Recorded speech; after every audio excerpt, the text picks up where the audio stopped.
Nice. Look at that thing. 8 3/8. Oh, wait. We're making a video about shorter barreled guns. Snubbies to be exact. Let me put this one away. Because I think we brought out the wrong gun. Because this is what we're talking about. Hi, I'm BATJAC J.W. Thanks for clicking on this video. I have a whole table full of Snubnose revolvers.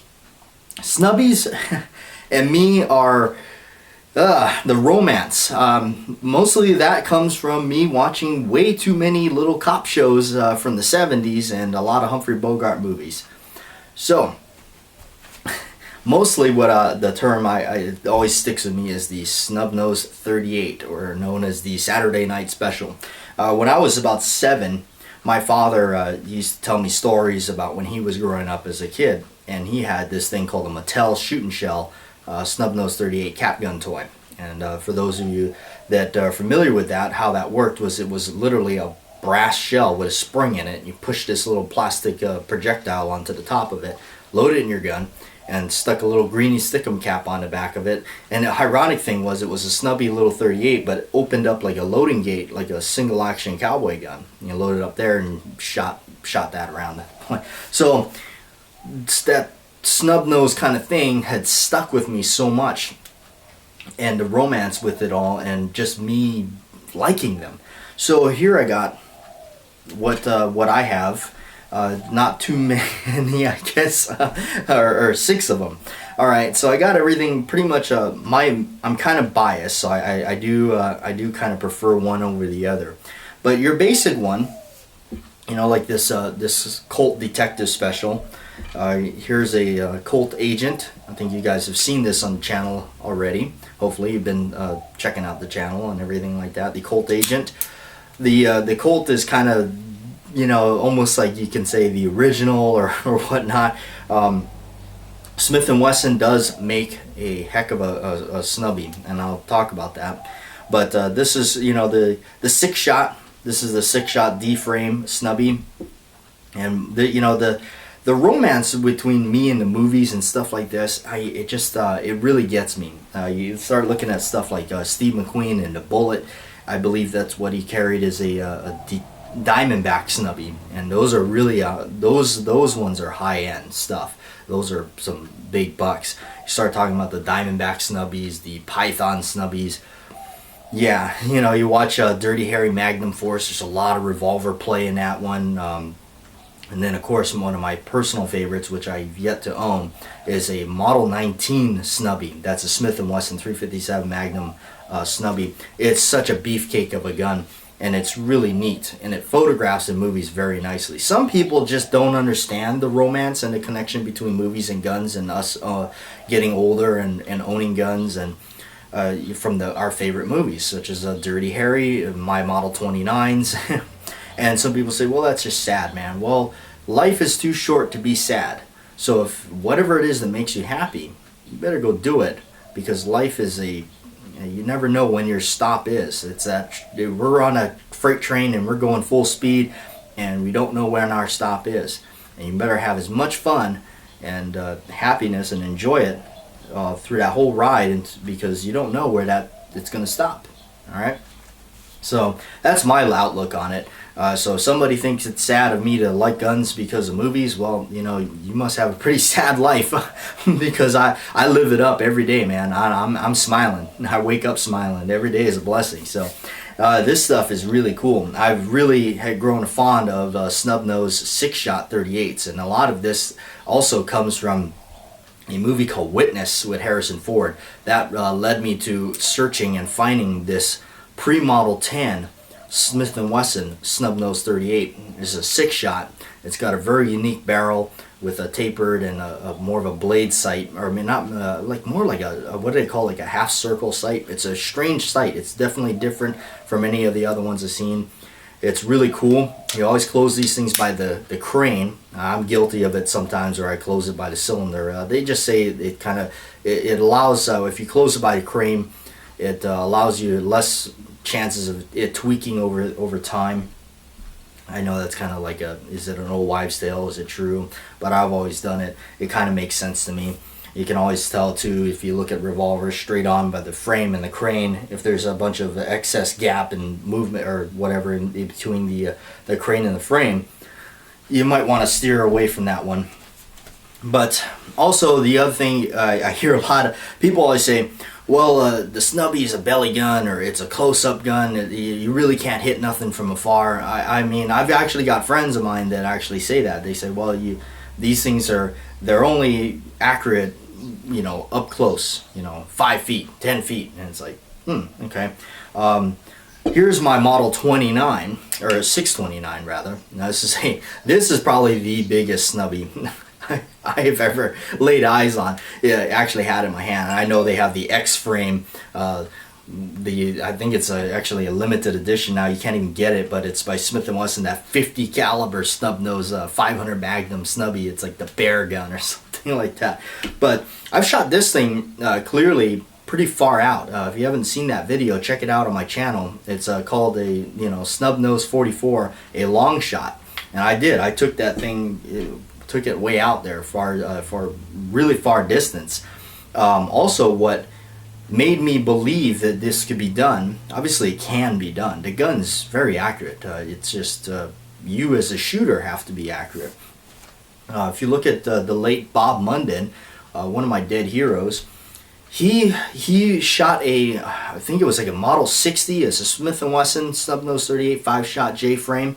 He shot that thing, if I'm not mistaken, at like 200 yards, or it might have been more, at an egg, and hit it. All right, now a lot of people, discredit Bob Munden, but the facts are the facts. You look at the stuff that he was doing; it was just beyond. I mean, beyond what was mostly humanly possible. They didn't call him the fastest man with the 6-gun that ever lived for nothing, and with 1911s as well, but.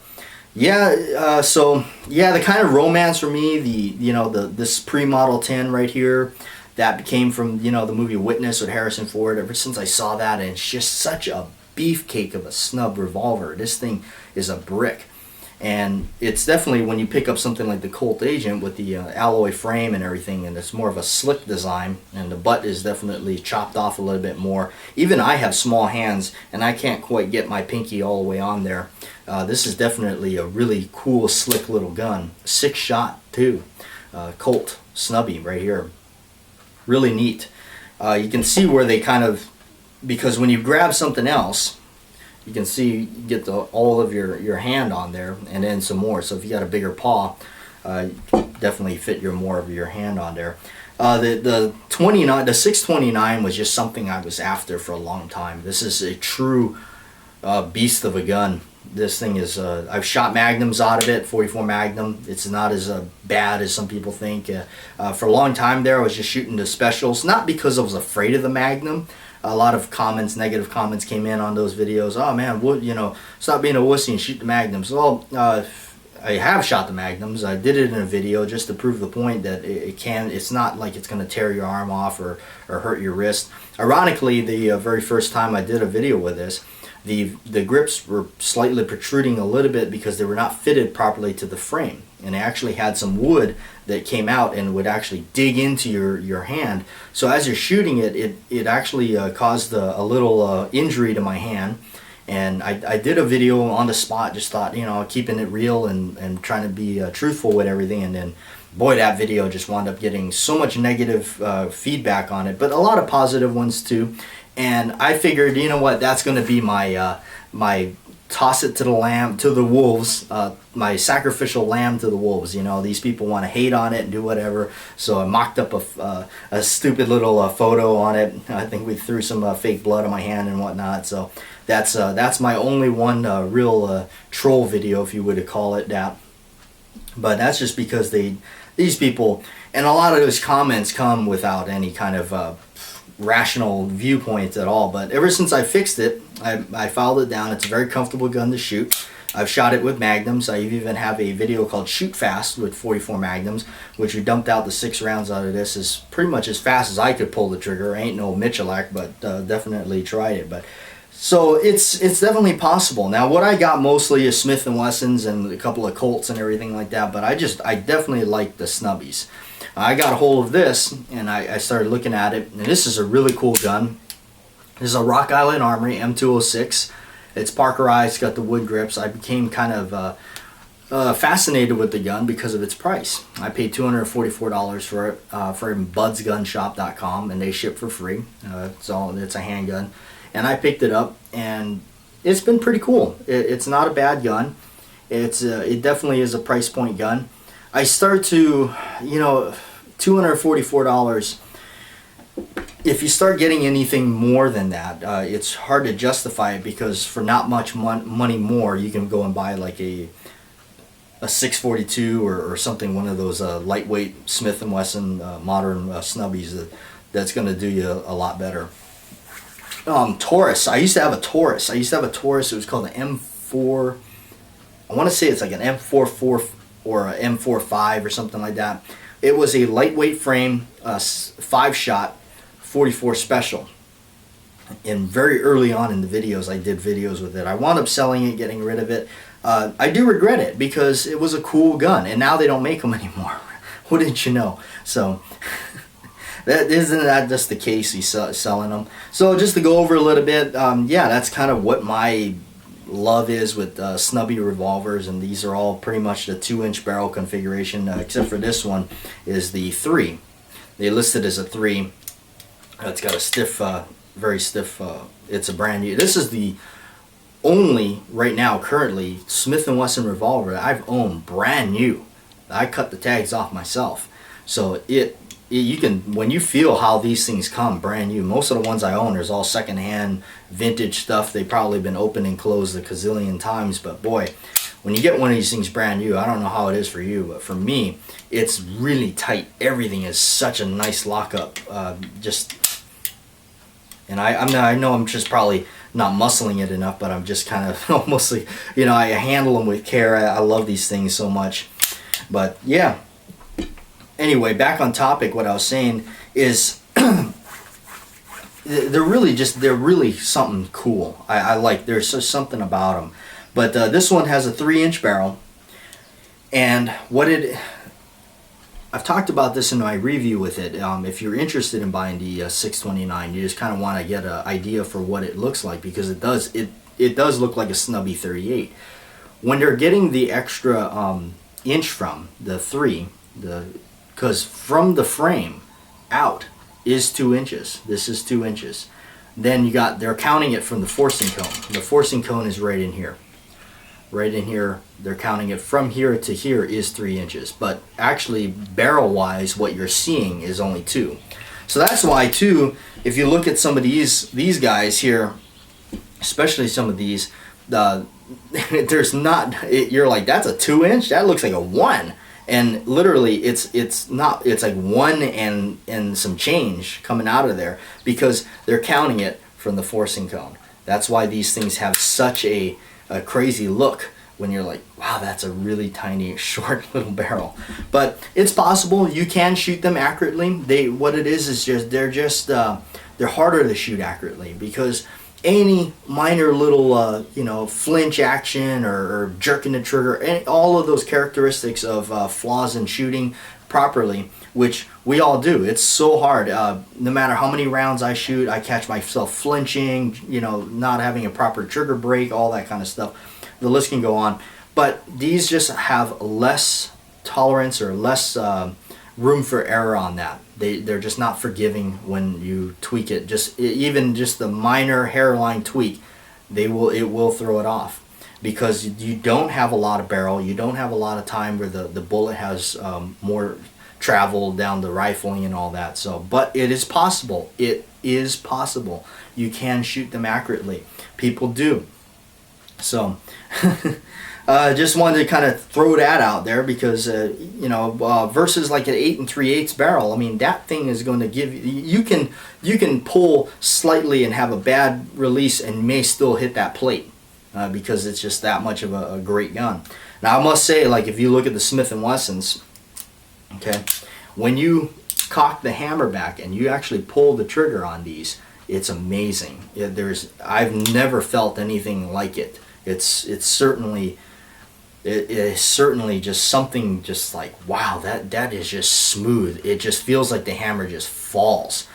Now, for me, it's strange because my Colts have such a smooth hammer draw.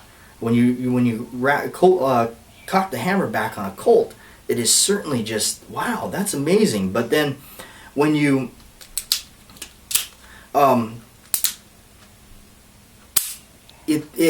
it's nice, the single action, when you pull the trigger in a single action, it's nice, but it's not like a Smith & Wesson. Smith & Wesson's a whole new breed. It's really definitely different there. So that alone, you know. But then again, this I you know, I don't know. There again, that's pretty smooth. So I mean, just I don't know. I've always seen. But then if you ever held a python or something like that and pull a hammer back, it's just as slick as glass. But yeah, I don't want to make this video too long and yak too much, but I kind of wanted to bring out my snubbies and just kind of make a special little video about them because I like them a lot. And I know I've gotten a lot of comments that says, hey, you know, we really like snubbies ourselves. You know, they do, you know, bring out some more of the snubbies. Well, that's what I got. So just going to, before I close it out, give you a rundown of what we're looking at here. Got a Smith & Wesson pre-Model 10. So this is before it was designated as a Model 10, which is, that's what this is, the 10-5. But this is before all that. And this is a 5-screw, so it's got the 5 screws on it and everything like that. For Smith & Wesson, that's another way to tell its age. This is a 629. This is a newer production one. It's got the key lock and the frame mounted firing pin that everybody doesn't like. But if you think about it, the Colt Python had a frame mounted firing pin. Now in 1955, it's considered the Rolls Royce of double action revolvers. Anyway, we can go on and on about that, but super nice gun. Do I regret buying it? Hell no. This is an awesome gun. I love this gun. Smith & Wesson 629 44 Magnum snubby. It's just beautiful, beautiful stuff. Colt Agent, lightweight frame. This is the aluminum frame, highly polished, so it's in the early production. During the last 4 years, they did not do a high polish finish on these. They were kind of more of a matte parkerized finish. This is a little bit more vintage. We talked about the 10-5. It's a K frame, 6-shot, same as that. That's talking Smith & Wesson. These are D frames, similar to the Diamondback.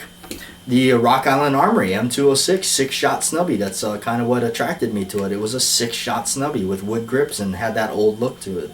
They kind of actually went to copy the Detective Special. You can actually tell the cylinder release latch. But if you start opening up the side plates on this, it's really nothing like a Colt. And that's the other thing, if you open up the Colt side plate and look at the parts and how they work and take them all apart and look at them and scatter them all over the thing, compared to a Smith & Wesson, well, we won't get into that. There's a reason why I do like my Smith. I do like my Smiths, you know, but I love the Colts. The Colts will always hold their value. Regardless, you always get your money back out of it. A little tip on buying some of these revolvers. A lot of these I bought for keepsake collectibles. I don't necessarily shoot them all the time. I do shoot them, but I mostly I have them as collectibles. Some people just don't understand that. Well, it's like investing in stocks. Can you play with your stocks? Can you take it home and do things and take it out and look at it and admire it? No, but it's the same thing with guns. Yeah, you can always, you know, you park your money somewhere into that Python or whatever, but you can always take it out of that sleeve, look at it, admire it, check it out, put it back in there, okay? You can't do that with your money in your bank account. I guess you could. You could go to the bank, withdraw all your money, sit at home on your bed and play with it, and then go put it back. I guess, but anyway, yeah, some people say that, you know, oh man, having that gun and not shooting is like having a beautiful woman. Anyway, never mind. Thanks for watching. I'm BATJAC J.W. Like, share, and subscribe. Yeah, just wanted to do it. Colt or snubbies in general, Snubnose 38s. Not a snob to the other great stuff, the Tauruses, the Rossies, and all that other cool stuff. There's an Astra that I really like. Astra's the old Spanish company. They're no longer in production, but they make one called the Terminator. That's a really cool Snubnose 44 Magnum. Awesome gun. A lot of other cool companies out there that don't cost quite as much as some of the Colts and Smith & Wessons, but these are nice. I tell you, they're really nice. Thanks.